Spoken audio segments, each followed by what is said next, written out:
Learn how to wait on Jesus.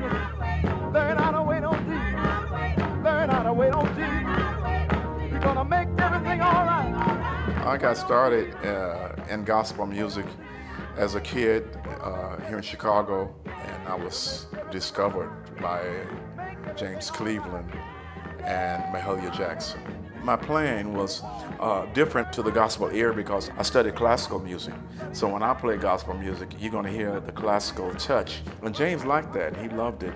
And so did Mahalia Jackson. She said, people are coming to hear you. I said, me? She said, you think they're coming to hear that pastor, but they're coming to hear you sing and play.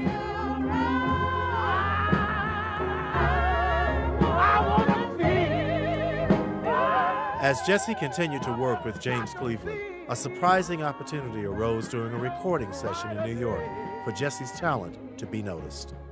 Herman Lubinsky was the president of Savoy Records, and he also had a blues label who recorded Big Maybelle and Etta James and all those people, but he liked gospel too. So I'm going to be in my first recording session with James Cleveland, and he's going to be playing the piano.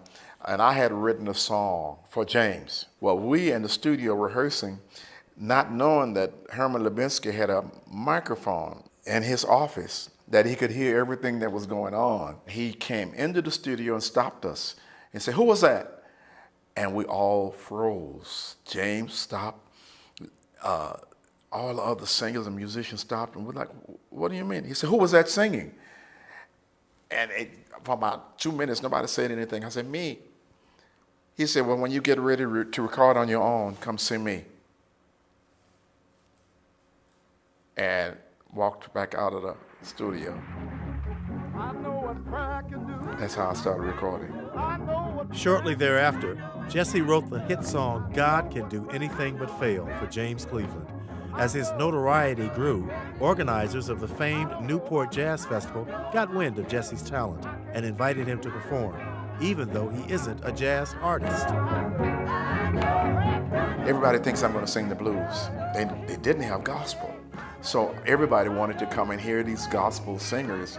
All the other jazz artists, Paul Simon, Phoebe Snow, and Ella Fitzgerald, James Taylor, Ray Charles, all of these people. Well, here I come on stage with my singers. Well, I got 4 encores, which was unheard of, and it made the gospel sound history. And that was only the beginning of Jesse Dixon's success.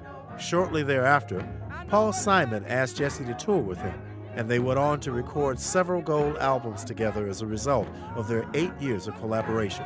During this time, Jesse composed I Know What Prayer Can Do, which won him a stellar award for Best Solo Performance.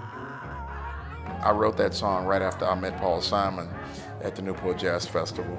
And while I was on the road traveling with him, in the meantime, I would go and record on my own. Well, my song, I Know What Prayer Can Do, with the Jesse Dixon singers, became a #1 hit around the world.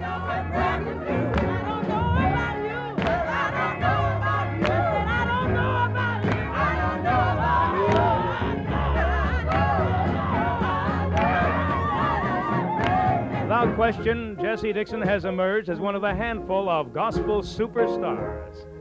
His numerous awards simply give proof to what many of us have known for a long time, that in Jesse we have a great musician, composer, and singer.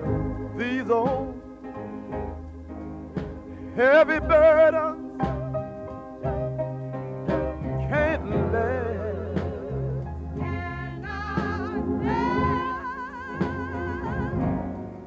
God is going. My working with Paul Simon opened a lot of those doors because people would come around to our rehearsals, Carly Simon, Roberta Flack, Billy Joel. I wrote a song called You Bring the Sun Up for Diana Ross, and it's heard all over the world by Randy Crawford because she recorded it. I worked with James Taylor. I wrote a song for Natalie Cole, Cher. Her producer was Richard Perry, and he liked my singing, so he asked me to come, and I did some work with her. Mitzi Elliott, Stevie Wonder. He says, I'm a big fan. I didn't know Stevie Wonder knew who Jesse Dixon was. Mark Anthony. They listen to our music, they buy it, and they know who we are. I'm Sid Ordown. Welcome to Jubilee Showcase, featuring the great gospel, spiritual, and Jubilee music. Songs to inspire. Jubilee Showcase was a vehicle to present gospel music in a dignified art form. Sid Ordown decided I love this music and I want to bring respect and acceptability to the rest of the gospel artists that are around the country, and I'm going to give them this platform, which is TV. And he knew what he was doing, and I'm blessed because Paul Simon was the same way. He wanted me to be represented with dignity and presented with dignity, and the sit-out hour was the same way, and that's why he elevated the appreciation for gospel music to the level that it is.